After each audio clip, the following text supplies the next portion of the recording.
नमस्कार मित्रांनो, welcome to S class education. मी सुहानी आणि तुम्ही पाहताय 10th स्टँडर्ड बोर्ड एक्झामसाठीचा सगळ्यात महत्त्वाचा व्हिडिओ, तो म्हणजे इंग्लिशचा व्हिडिओ आहे. आणि यामध्ये आपण पाहणार आहोत की आउट ऑफ मार्क्स कसे मिळवायचे, कोणत्या प्रश्नाला किती मार्क्स मिळू शकतात, त्यासोबतच जर तुम्हाला पासिंग पुरते मार्क्स हवे असतील तर ते कसे मिळवायचे आणि लास्ट मोमेंट रिव्हिजन कशा पद्धतीने करायची आहे. सगळ्यात पहिला प्रश्न असतो लँग्वेज स्टडीचा, ज्याच्यामध्ये तुम्हाला 10 पैकी 10 गुण मिळू शकतात. कसे ते आता आपण पाहणार आहोत. एक तर सगळ्यात पहिला प्रश्न जो आहे तो म्हणजे question number 1A, do S directed. याच्यामध्ये तुम्हाला फक्त 4 क्वेश्चन अटेम्प्ट करायचे असतात आणि एकूण 6 असतात. सो तुम्ही फक्त 4 क्वेश्चन अटेम्प्ट केले की तुम्हाला या ठिकाणी पहिल्या प्रश्नामध्ये 8 गुण मिळणार आहेत. मग 4 प्रश्नामध्ये तुम्ही कोणतेही या ठिकाणी 4 अटेम्प्ट करू शकता, जे तुम्हाला इझी वाटतंय ते. म्हणजेच तुम्ही जर पाहिलं तर या प्रश्नामध्ये काय करायचंय, फक्त तुम्हाला एक अक्षर लिहायचं आहे आणि त्याच्या आधारे हा अर्थपूर्ण वर्ड तुम्हाला कंप्लीट करायचा आहे. आणि तुम्ही जर अशा पद्धतीने 4चे 4 शब्द कंप्लीट केले तर तुम्हाला 2 मार्क सहज मिळणार आहेत. सो तुम्हाला काहीच करायची गरज नाहीये. नेक्स्ट आहे ते म्हणजे अल्फाबेटिकल ऑर्डर्स. तुम्हाला एबीसीडी तर येतेच, त्यानुसार तुम्हाला या ठिकाणी फक्त शब्द अरेंज करायचे आहेत, झालं काम.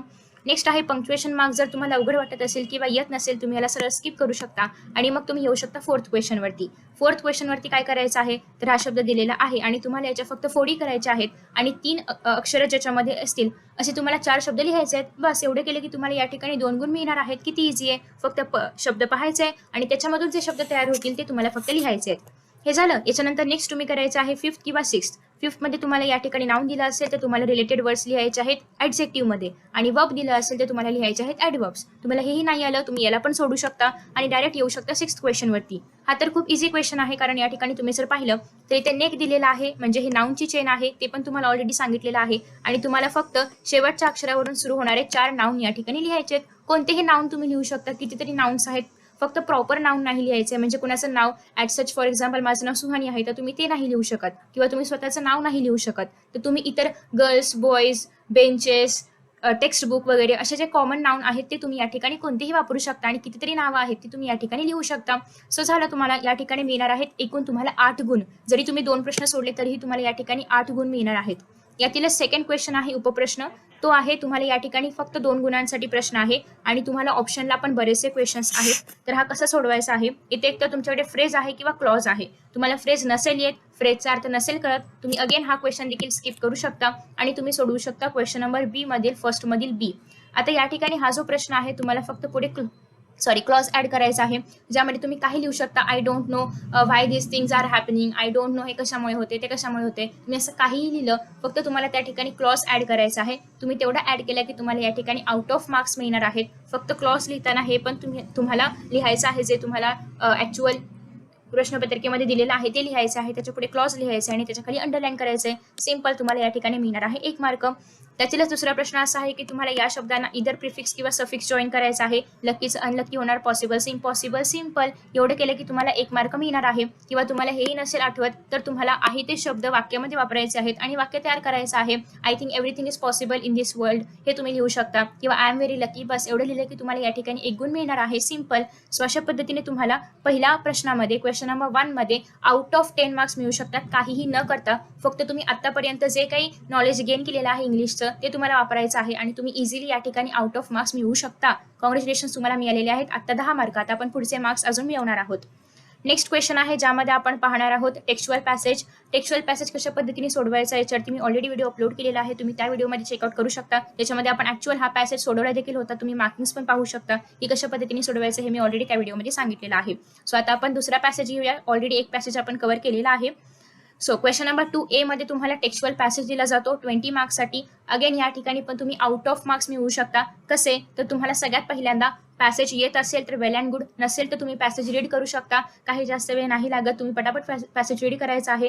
पॅसेज रीड करण्याआधी तुम्हाला हे जे पहिला जो प्रश्न असेल A1 किंवा B1, same A1 question number 2A आणि क्वेश्चन नंबर 2B अगदी सेम टू सेम आहे. तुम्हाला दोन्हीही पॅसेज टेक्स्टबुक मधूनच येणार आहेत. सो तुम्ही जर आताच पॅसेज वाचले तर तुम्ही तुमचा वेळ नक्कीच वाचवू शकता एक्झाममध्ये. ओके.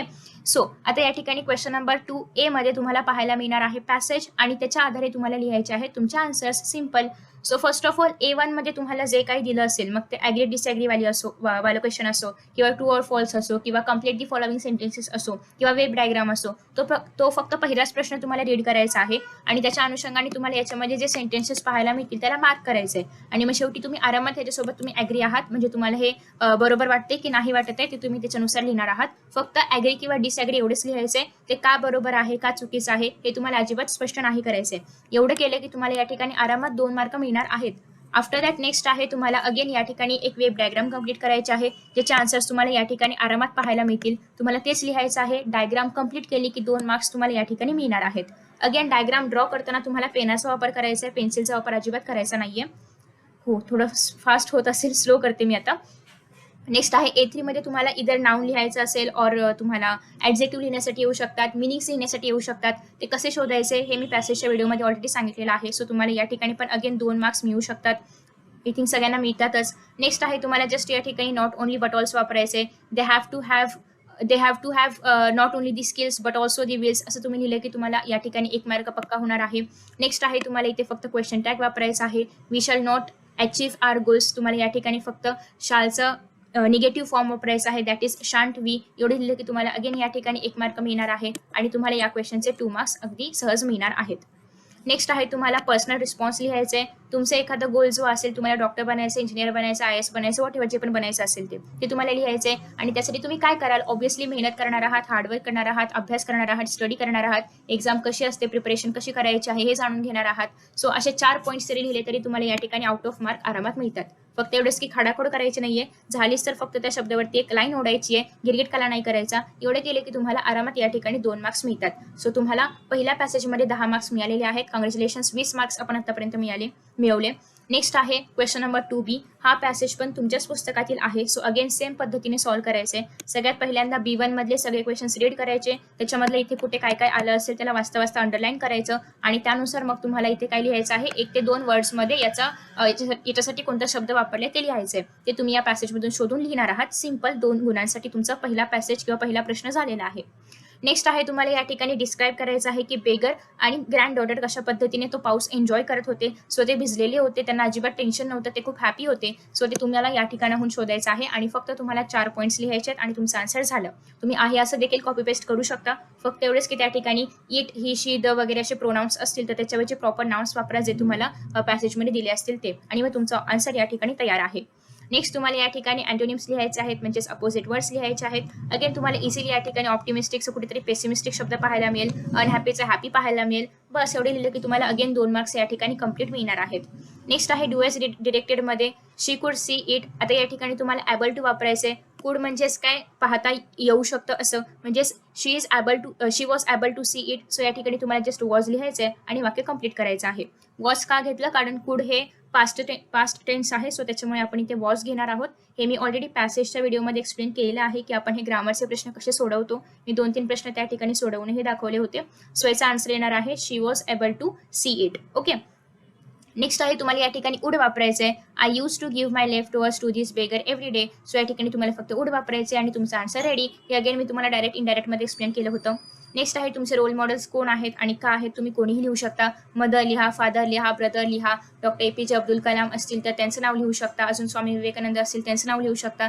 जेही रोल मॉडेल असतील त्यांचं नाव तुम्हाला या ठिकाणी लिहायचं आहे. आणि ते का आहेत, ऑब्व्हियसली त्यांच्या कामामुळे, त्यांनी जे काम केलेलं आहे, जे किती हार्डवर्किंग होते, ते किती पॉझिटिव्ह होते, ते किती पॅशनेट होते त्यांच्या टुवर्ड्स देअर गोल, हे तुम्हाला सगळं मेन्शन करायचं आहे. अगेन 4 पॉईंट्स लिहिले की तुम्हाला या ठिकाणी आरामात 2 गुण मिळतात पर्सनल रिस्पॉन्सला. Okay. So in this way तुम्ही या ठिकाणी पॅसेजमध्ये आरामात 20 मार्क्स मिळवू शकता. काहीच करायचं गरज नाहीये, तुम्हाला काही पाठ पण करायची गरज नाहीये. तुम्हाला जस्ट पॅसेजमधून शोधायचं आहे आणि लिहायचं आहे. सिम्पल. फक्त तुम्ही आत्ता काय करू शकता की जस्ट तुमच्या टेक्स्टबुकमधले जेवढे काही लेसन्स आहेत, वेळ असेल तर वाचू शकता. नाही वाचलं तरी तुम्हाला एक्झाम्समध्ये त्या लेसनचा तो भाग येणारच आहे. सो तुम्ही तिथून वाचून केलं तरी पण काहीच प्रॉब्लेम नाहीये. वेळ असेल तर नक्की ते लेसन्स वाचून काढा. सो या ठिकाणी आपल्याकडे एकूण झालेले आहेत 30 गुण. आता आपण पाहतोय पोयम. अगेन पोयम कशा पद्धतीने याच्यावरचे प्रश्न सोडवायचे आहेत, ॲप्रिसिएशन कसं लिहायचं आहे, याच्यावरती मी ऑलरेडी पोयमच्या व्हिडिओमध्ये डिस्कशन केलेलं आहे आणि तुम्ही तो व्हिडिओ पाहिला असेल. सो मी पुन्हा रिपीट नाही करत आहे. नसेल पाहिला तर लिंक्स तुम्हाला खाली डिस्क्रिप्शन बॉक्समध्ये पाहायला मिळतील. सो आता या ठिकाणी तुम्हाला ही पोयम मी ऑलरेडी सॉल्व्ह करून दिलेली होती. आता आपण नेक्स्ट पोयम पाहूया. तुम्हाला काय करायचं आहे पोयम सोडवताना, पोयम तुम्हाला एकूण 10 मार्क्ससाठी आहे, पोएट्री सेक्शन पूर्ण. याच्यामध्ये 5 मार्क्स असतात पोयमवरच्या प्रश्नांना आणि 5 मार्क्स असतात ॲप्रिसिएशनला. अगेन या ठिकाणी पण आरामात आउट ऑफ मार्क्स मिळू शकतात, कारण याच्यामध्ये काही शक्यतो चुकत नाही जर तुम्ही व्यवस्थित तयारी केली असेल तर. सगळ्यात पहिल्यांदा पोयम माहिती असेल तर वाचायची गरज नाहीये, नसेल माहिती तर वाचायचं आहे. तुम्हाला या ठिकाणी फक्त कॉलम्स मॅच करायचे आहेत. अगेन इथे जे आहे तेच याच्यामध्ये आहे, सो फक्त कॉपी पेस्ट करायचे, बघून सोडवायचं आहे, म्हणजेच तुमच्या पेपरमध्ये बघून सोडवायचं आहे. आणि हे सगळं केले की तुम्हाला या ठिकाणी 2 गुण आरामात मिळणार आहेत. नेक्स्ट तुम्हाला ती गर्ल कशी होती ते लिहायचं आहे. अगेन तुम्हाला या ठिकाणी डायग्राम ड्रॉ करताना पेनाचाच वापर करायचा आहे. हे अगेन 2 मार्क्ससाठी आहे, आउट ऑफ मार्क्स मिळतात या ठिकाणी बरोबर लिहिलं तर. नेक्स्ट आहे A3 मध्ये तुम्हाला रायमिंग वर्ड शोधायचे, किती इझी आहे. हेअरसाठी काय येईल, फेअर येईल, त्यासोबतच कुठे गेलं रे, नेक्स्ट काय होतं, अरे वरजा हे वर का नाही जाते. हा, नेक्स्ट आहे ते म्हणजे ब्लाइंडसाठी काय येणार आहे या ठिकाणी, रायमिंग वर्ड कुठे गेला, ब्लाइंड शब्द. येस, ब्लाइंडसाठी तुम्ही माइंड घेऊ शकता, काइंड घेऊ शकता, अजून इथे कुठेतरी शाईन वगैरे, शाईन नव्हतं ना, सॉरी शाईन नाही, वाईन. ओके, सो तुम्ही असे जे काही शब्द आहेत ते या ठिकाणी लिहू शकता. ब्लाइंडसाठी एकदम सिंपल आहे, हे लिहिलं की तुम्हाला 1 मार्क इथे आरामात मिळणार आहे. नेक्स्ट तुम्हाला ॲप्रिसिएशन लिहायचं आहे. ॲप्रिसिएशनसाठी तुम्हाला काय काय लिहायचं असतं, एक तर सगळ्यात पहिली स्टेप म्हणजे टायटल लिहायचं आहे, जे की तुम्हाला इथे दिले, जस्ट कॉपी पेस्ट करायचं आहे, काही डोकं लावायची गरज नाहीये. नेक्स्ट आहे पोएटचं नाव लिहायचं आहे, अगेन ते पण इथे दिले, परत कॉपी पेस्ट करायचं आहे, तुम्हाला या ठिकाणी 1 गुण फिक्स. नेक्स्ट आहे राईम स्कीम कशी शोधायची हे मी ऑलरेडी त्या व्हिडिओमध्ये सांगितलं होतं, त्याप्रमाणे तुम्ही राईम स्कीम शोधणार आहात आणि आन्सर लिहिणार आहात. नेक्स्ट आहे फिगर ऑफ स्पीच, तुम्ही कोणतंही लिहू शकता. ऑलमोस्ट सगळ्या पोयममध्ये रिपिटेशन किंवा ॲलिट्रेशन वापरलंच असतं, सो तुम्ही ॲलिट्रेशन बिनधास्त लिहू शकता, कारण ॲलिट्रेशन म्हणजे काय, पहिलं जे अक्षर असतं ते रिपीट होतं. सो इथे पण रिपीट झालं, इथे पण रिपीट झालंय, सो तुम्ही आरामात ॲलिट्रेशन सगळ्या पोयमसाठी आरामात वापरू शकता. सो ते लिहिलं तरी तुम्हाला या ठिकाणी 1 गुण मिळणार आहे. नेक्स्ट आहे थीम किंवा सेंट्रल आयडिया, ही तुम्ही बाय हार्ट करून गेला, गाईडमधलं टेक्स्टबुक कुठे असेल तिथून, तरीही तुम्हाला आउट ऑफ मार्क्स मिळतात, किंवा अगदीच नाही तुम्हाला लक्षात राहते वगैरे, तर तुम्ही या पोयममध्ये काय सांगितलंय, ट्विन्सची पोयम आहे, ट्विन्समध्ये काय मजा मस्ती होते किंवा ह्युमर कशा पद्धतीने क्रिएट होतो, हे फक्त तुम्हाला सांगायचं आहे अगदी 2 ते 4 ओळींमध्ये. आणि तुम्ही आरामात आता घरी आहात तर 4 ओळी पाठ करू शकता, काही अवघड नाहीये. हार्डली तुमच्याकडे 7 ते 8 पोयम्स असतील, त्यांच्या फक्त 4 ओळी पाठ करायच्या आहेत, किंवा मनाने कसेही लिहू शकता. पाठ यासाठी करण्यासाठी सांगते की ग्रॅमॅटिकली मिस्टेक्स होऊ नयेत. जर तुम्हाला मनाने लिहायचं असेल, वेलकम, तुम्ही मनाने पण लिहू शकता. बट या ठिकाणी तुम्हाला जर आधीच तुम्ही तयारी करून ठेवली तर ऐन बोर्डच्या एक्झाममध्ये चुका होणार नाहीत, खाडाखोड होणार नाही. सो आरामात तुम्ही 4 ओळी तर तुम्हाला फक्त पाठ करायच्या आहेत, 4 ते 5 ओळी तेवढ्या पाठ केल्या की म्हणजे लिहिल्या की तुम्हाला या ठिकाणी 2 गुण आरामात मिळणार आहेत. सो अगेन पोयमचे तुम्हाला 10च्या 10 गुण मिळू शकतात, या ठिकाणी कुठेही मार्क्स कट होणार नाहीत जर तुम्ही सगळं बरोबर लिहिलं तर. आणि तुम्हाला काही पाठ पण करायची गरज नाहीये, फक्त 4 ओळी तर तुम्ही तेवढं तर करू शकता. आता तुम्हाला 40 मार्क मिळतात, तर 4 ओळी पाठ करायला काय जाते. सो अशा पद्धतीने आपण इथपर्यंत 40 गुण मिळवलेले आहेत. कॉंग्रॅच्युलेशन्स, तुम्ही पास होऊन पुढे गेलेले आहात. आता नेक्स्ट आहे नॉन टेक्स्च्युअल. तर बऱ्याच जणांचा प्रश्न होता की नॉन टेक्स्च्युअलसाठी काय करायचं. तर नॉन टेक्स्च्युअल बेसिकली 15 मार्क्ससाठी आहे. अगेन नॉन टेक्स्च्युअलमध्ये तुम्ही काय काय करू शकता, तर सगळ्यात पहिल्यांदा तुमच्यासाठी पॅसेज नवीन आहे. सो पॅसेज नवीन असल्यामुळे पॅसेज खूप शांत डोकं ठेवून वाचायचं आहे. पॅसेज वाचायच्या आधी ॲज युजल तुम्हाला हे प्रश्न आधी वाचायचे आहेत, कारण याची उत्तरं याच्यामध्येच असतात. सो आधी हे प्रश्न वाचा, किंवा तुम्हाला जर आधी पॅसेज वाचायचं तुम्ही तसं करू शकता. पॅसेज वाचायचं आहे, पॅसेजमधल्या प्रश्नांची उत्तरं तुम्हाला या ठिकाणी लिहायची आहेत, आणि उत्तर लिहून झालं की मग तुम्हाला नेक्स्ट क्वेश्चनकडे जायचं आहे. How do sparrows take bath, तुम्हाला या ठिकाणी ते कसं आंघोळ करतात याच्याबद्दल हे बघा इथे पाहायला मिळेल की स्पॅरो कसे बाथ घेतात, त्याचं उत्तर तुम्हाला आहे असं कॉपी पेस्ट करायचं आहे. नेक्स्ट आहे की तुम्हाला पॅसेजमधून याच्यासोबत जे ॲडजेक्टिव्ज वापरले गेलेले आहेत ते शोधायचे आहेत. इझिली तुम्हाला ॲडजेक्टिव्ह शोधता येतील. आपल्याला एखादं सापडते का वरच्यावर बघूया. मी पॅसेज नाही वाचलंय, सो मे बी मला वेळ लागेल शोधायला. बट तुम्हाला काय करायचं आहे, काय आहे का इथे, काय सापडतच नाही मला सध्या तरी. आय थिंक की मला पॅसेज रीड करावं लागेल तर मला सापडेल, कारण मी पॅसेज नाही रीड करेन. बट तुम्हाला जर या ठिकाणी पाहायचं असेल तर तुम्ही बघू शकता की ब्युटिफुल सॉन्ग, येस मला मिळालं. सो सॉन्गच्या आधी तुम्हाला या ठिकाणी सॉन्ग दिले, सॉन्गच्या आधी जो काही शब्द असेल तो असतो ॲडजेक्टिव्ह. सो तुम्हाला या ठिकाणी ब्युटिफुल फक्त शब्द लिहिला की आरामात मार्क मिळणार आहे. सेम फॉर वॉटर, पण या ठिकाणी काही असेल ते तुम्ही शोधून लिहू शकता, आणि मग तुम्ही त्याचा आन्सर खाली लिहिणार आहात. नेक्स्ट आहे डू एस डिरेक्टेडमध्ये तुम्हाला या ठिकाणी काय करायचं आहे की सब ऑर्डिनेट क्लॉजला अंडरलाईन करायचं आहे. अगेन हे तुम्हाला 8th पण होतं, 9th पण होतं. तुम्ही जस्ट या ठिकाणी जो सब ऑर्डिनेट क्लॉज असेल, सब ऑर्डिनेट म्हणजे काय, तर या ठिकाणी 2 प्रकारचे क्लॉज असतात, एक तर कॉर्डिनेट क्लॉज आणि एक तर सब ऑर्डिनेट क्लॉज. ओके, सो जो मेन क्लॉज आहे तर त्या मेन क्लॉजच्या व्यतिरिक्त जो असेल त्याला आपण सब ऑर्डिनेट म्हणतो. मेन क्लॉजला स्वतःचा असा अर्थ असतो, सब ऑर्डिनेटला आपण जर मेन पासून सेपरेट केलं तर त्याला अर्थ राहत नाही. सो त्याला आपण म्हणतो सब ऑर्डिनेट क्लॉज. ओके, अरे वरचा वर का नाही जाते हे. आफ्टर दॅट नेक्स्ट आहे ते म्हणजे फिमेल स्पॅरो. फिमेल स्पॅरो ले 4 to 6 eggs at a time. तुम्हाला या ठिकाणी WH क्वेश्चन ॲड करायचा आहे. फिमेल स्पॅरो काय करतात ॲट अ टाइम ते तुम्हाला या ठिकाणी लिहायचे. अगेन एग्सला पण अंडरलाईन आहे. जर एग्सला अंडरलाईन नसते तर मग आपण हाऊ मेनी एग्स वगैरे असं विचारू शकलो असतो, पण एग्सला पण अंडरलाईन असल्यामुळे तुम्हाला या ठिकाणी ते काय करतात असं विचारायचं आहे. ओके, सो ते तुम्हाला या ठिकाणी लिहायचं आहे. नेक्स्ट आफ्टर दॅट आहे की we have to save the birds. तुम्हाला याच्यावरती तुम्ही या स्टेटमेंटशी ॲग्री आहात का? ऑब्व्हियसली आपल्याला बर्ड्स वाचवले पाहिजेत. मग तुम्ही ऑब्व्हियसली ॲग्री असणारच आहात. मग का वाचवले पाहिजेत? तर बर्ड्स आपल्यासाठी कसे युजफुल आहेत, ते पूर्ण आपली जी सायकल आहे इकोसिस्टम, तर यासाठी कसे युजफुल आहेत ते तुम्ही त्या ठिकाणी मेन्शन केले. 4 पॉईंट्स फक्त लिहायचे आहेत.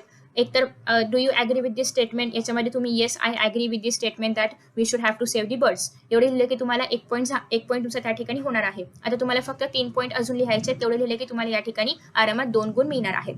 हे झालं. इथे तुमचे एकूण 10 गुण कंप्लीट झाले. नेक्स्ट आहे समरी. समरी लिहायची आहे सेम याच पॅसेजची. अगेन तुम्ही समरीमध्ये तुम्हाला जे कळले ते थोडक्यात तुम्ही मांडणार आहात आणि तेवढं लिहिलं की तुम्हाला या ठिकाणी आउट ऑफ मार्क्स मिळतात. पण सगळ्यात महत्त्वाची गोष्ट ही आहे की तुम्हाला समरीला टायटल द्यायचं आहे. ओके, सो समरीला टायटल द्यायचं आहे. टायटल दिल्यानंतर तुम्हाला जे महत्त्वाचे टॉपिक्स असतील ते फक्त तुम्हाला 1/3 मध्येच लिहायचं आहेत. म्हणजे याचं 1/3 तुम्हाला कन्वर्ट करायचं आहे आणि तेवढंच लिहायचं आहे. समरी कशी लिहायची याच्यावरती मी ऑलरेडी डिटेल व्हिडिओ अपलोड केलेला आहे. तुम्ही तो चेकआउट करू शकता, कारण तो खूप महत्त्वाचा व्हिडिओ आहे. आणि तेवढी समरी लिहिली की तुम्हाला अगदी आउट ऑफ मार्क्स काही जणांनाच मिळतात, बट सगळ्यांना ऑलमोस्ट 4 मार्क्स तरी मिळतातच. सो या ठिकाणी आपण 4 मार्क्स धरून चालूया. म्हणजे आपले झाले होते इथपर्यंत 50 आणि इथे झालेले आहेत आपले 54 मार्क्स. ओके, सो नेक्स्ट आहे हा नॉन टेक्स्च्युअल तुम्ही ॲज अ होमवर्क म्हणून करू शकता. नेक्स्ट आता आपण जाऊया रायटिंग स्किलमध्ये, जो की सगळ्यात महत्त्वाचा सेक्शन आहे. रायटिंग स्किलमध्ये तुम्ही जर पाहिलं तर फर्स्ट आहे लेटर, जे की आहे 5 मार्क्सचं. लेटर कसं लिहायचं, फॉर्मॅट कसा असावा याच्यावरचा डिटेल व्हिडिओ मी ऑलरेडी अपलोड केलेला आहे. तो तुम्ही चेक करू शकता. डिस्क्रिप्शन बॉक्समध्ये त्याची लिंक अवेलेबल आहे. सो तुम्ही इधर इन्फॉर्मल लेटर लिहू शकता किंवा ऑर तुम्ही फॉर्मल लेटर लिहू शकता. त्याचे हे कसे लिहायचे व्हिडिओ मी ऑलरेडी अपलोड केलेत. सो इथे मी पुन्हा नाही सांगत आहे.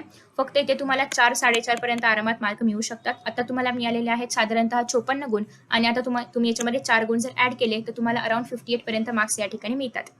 नेक्स्ट आहे ते म्हणजे डायलॉग रायटिंग असेल किंवा ड्राफ्टिंग स्पीच असेल. याच्यामधलं मी डायलॉग रायटिंग आणि स्पीच दोन्हीही अपलोड केले. तुम्ही कोणतेही लिहू शकता.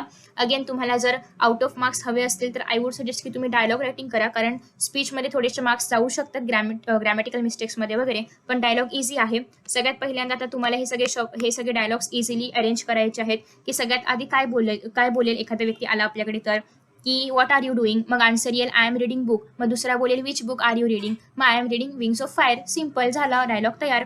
एवढे लिहिलं की तुम्हाला या ठिकाणी मिळणार आहे 1 मार्क. नेक्स्ट आहे do you like sports, yes I like sports. Which sport do you like, कुठलं स्पोर्ट तुम्हाला आवडतं, कबड्डी, खो खो, व्हॉलीबॉल, बास्केटबॉल, जे पण बॉल असतील ते तुम्हाला या ठिकाणी लिहायचं आहे आणि तुम्हाला अगेन या ठिकाणी 1 मार्क मिळणार आहे. याच्यामधल्या थर्ड क्वेश्चनमध्ये तुम्हाला काय करायचं आहे की काय करायचं आहे, हां, कोरोना व्हायरस दरम्यान कोणते तुम्ही प्रिकॉशन्स घेणार आहात. सॅनिटायझर वापरणार, हात स्वच्छ धुणार, मास्क वापरणार, सोशल डिस्टन्सिंग सोशल डिस्टन्सिंग तुम्ही फॉलो करणार आहात. सो या सगळ्या गोष्टी तुम्ही लिहिल्या. अगेन तुम्हाला या ठिकाणी 3 एक्सचेंजेस आले पाहिजेत. म्हणजे एक व्यक्ती बोलतोय, दुसऱ्या व्यक्ती त्याला उत्तर देतोय. सो असे करत करत तुम्हाला 3 एक्सचेंजेस लिहायचे आहेत. वरचं हाय, हॅलो, टाटा, बाय बाय ते नाही पकडले जाणार याच्यामध्ये. जे विषयाच्या अनुषंगाने आहेत तसे तुम्हाला 3 एक्सचेंजेस लिहायचे आहेत. मग तुम्हाला या ठिकाणी 3 मार्क्स आउट ऑफ मिळतात. जर तुम्ही ग्रॅमॅटिकल मिस्टेक्स केल्या नसतील तर आणि प्रॉपर विषयाला धरून लिहिलं असेल तर. सो इथे तुम्हाला आरामात 5 मार्क मिळू शकतात. सो आपले झाले होते अराउंड 58 मार्क. 5 याच्यामध्ये ॲड केले तर 63 मार्क्स तुम्हाला या ठिकाणी आरामात मिळू शकतात. किंवा तुम्ही drafting the speech if you want तुम्ही ते फॉलो करू शकता. नेक्स्ट आहे इन्फॉर्मेशन ट्रान्सफर. याच्याबद्दलचे पण दोन्ही व्हिडिओ मी अपलोड केलेले आहेत. वर्बल टू नॉन वर्बल असतं, वर्बल टू नॉन वर्बल आणि non verbal to verbal. I would suggest की तुम्ही वर्बल टू नॉन वर्बलमध्ये जा, कारण त्याच्यामध्ये तुम्हाला पॅरेग्राफ ऑलरेडी लिहून दिलाय आणि तुम्हाला फक्त डायग्राम ड्रॉ करायचा असतो. सो ते थोडंसं इझी असतं. बट अगेन तुम्ही जर याची तयारी केली असेल तर तुम्ही त्याच्यासोबत जाऊ शकता, नो प्रॉब्लेम. याच्यामध्ये तुम्ही जस्ट डायग्राम तयार केला तर तुम्हाला आउट ऑफ मार्क्स मिळतात. अगेन याच्यामध्ये काही करायची गरज नाहीये. फक्त तुम्हाला डूजमध्ये जे करायचं आहे ते लिहायचे, डोंट्समध्ये जे नाही करायचं आहे ते आहे अशी वाक्य उचलून लिहायची आहेत.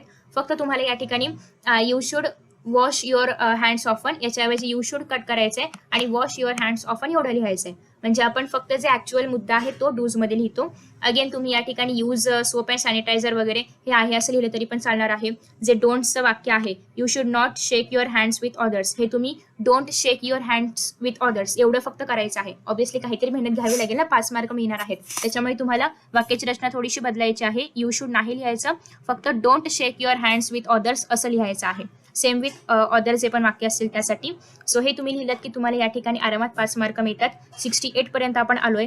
नेक्स्ट आहे तुम्हाला या ठिकाणी इधर रिपोर्ट लिहायचे और तुम्ही लिहू शकता ते म्हणजे स्टोरी. सो तुम्हाला जे आवडत असेल, जे लिहायला येत असेल ते तुम्ही या ठिकाणी सिलेक्ट करणार आहात. शक्यतो रिपोर्ट लिहा, कारण रिपोर्टमध्ये हेडलाईन वगैरे सगळं लिहिलं तरी पण त्या ठिकाणी चांगले मार्क्स मिळतात. रिपोर्टमध्ये साधारणतः 4-4.5 पर्यंत आपण जाऊ शकतो. ओके, सो 68 + 4 किती होणार आहेत? Fast, yes 72.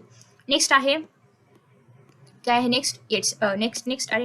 नेक्स्ट आहे ट्रान्सलेशन. ट्रान्सलेशनमध्येही आउट ऑफ मार्क्स मिळतात. अगेन तुम्हाला या ठिकाणी 5 पैकी 5 म्हणजे तुम्हाला आरामात 78 तुम्ही क्रॉस करू शकता. कसं करायचं हे मी प्रॅक्टिकली सांगितलं. याच्यामध्ये काही पण असं हवेत गोष्टी नाही केलेल्या आहेत. जर तुम्हाला ॲक्च्युली लिहिता येत असतील उत्तरं व्यवस्थित ग्रॅमॅटिकली मिस्टेक्स न करता तर तुम्ही आरामात 78च्या अबव जाऊ शकता. अगेन या ठिकाणी तुम्ही जर पाहिलं तर 6 पैकी फक्त आणि फक्त 4 शब्दांचं तुम्हाला ट्रान्सलेशन करायचं आहे. तुम्हाला ऑब्व्हियसली बेगरचं उत्तर माहिती आहे, भिकारी असेल किंवा जे भिकारी किंवा याचक तुम्ही लिहू शकता. करेज म्हणजे धैर्य, रूल म्हणजे नियम, फेथ म्हणजे विश्वास. संपलं. एवढं लिहिलं की तुम्हाला या ठिकाणी 2 मार्क मिळणार आहेत. नेक्स्ट आहे तुम्हाला अगेन याचं ट्रान्सलेशन करायचं आहे. Books are our real friends. पुस्तक आपले खरे मित्र आहेत. Use dustbin to throw garbage. कचरा टाकण्यासाठी कचरापेटीचा वापर करा. नेक्स्ट आहे आय लाईक हॉरर मूव्हीज. मला भयपट आवडतात. Give respect to elders. मोठ्या व्यक्तींना किंवा वडीलधाऱ्यांना आदर द्या. ओके, सो आदर आदर नाही, आदर द्या. सो अशा पद्धतीने तुम्हाला हे आन्सर्स लिहायचे आहेत. आफ्टर दॅट नेक्स्ट आहे तुम्हाला या ठिकाणी काही इडियम्स दिलेले आहेत. त्याच्यामधलं तुम्ही कोणत्याही एका इडियमचं ट्रान्सलेशन केलं तरीही तुम्हाला या ठिकाणी चालणार आहे. असं काही नाहीये की तुम्हाला दोन्ही पण करायचं आहे. एनीवन लिहायचं आहे. So man is the slave of habits म्हणजे मनुष्य हा सवयींचा गुलाम असतो. सो मनुष्य हा सवयींचा गुलाम असतो. किंवा माइट इज राईट. सो तुम्ही यापैकी कोणतंही आन्सर लिहिलं तरी पण तुम्हाला आउट ऑफ मार्क्स मिळणार आहेत. अगेन तुम्हाला याचे आन्सर्स पाहायला मिळतील. मी ट्रान्सलेशनचे व्हिडिओ ऑलरेडी अपलोड केलेले आहेत, त्याच्यामध्ये तुम्ही याचे आन्सर्स पाहू शकता. ओके, सो अशा पद्धतीने तुम्हाला आरामात 78 मार्क्स मिळू शकतात. जर तुम्ही रिपोर्ट रायटिंगमध्ये आउट ऑफ मिळवले किंवा जर तुम्ही समरीमध्ये आउट ऑफ मिळवले तर तुम्हाला या ठिकाणी 80 पर्यंत पण तुम्ही आरामात स्कोर करू शकता. सो आय होप की तुम्हाला हा व्हिडिओ आवडला असेल, आणि जर व्हिडिओ आवडला असेल तर नक्कीच शेअर करा. Thank you so much for watching this video. See you in the next video. Bye bye.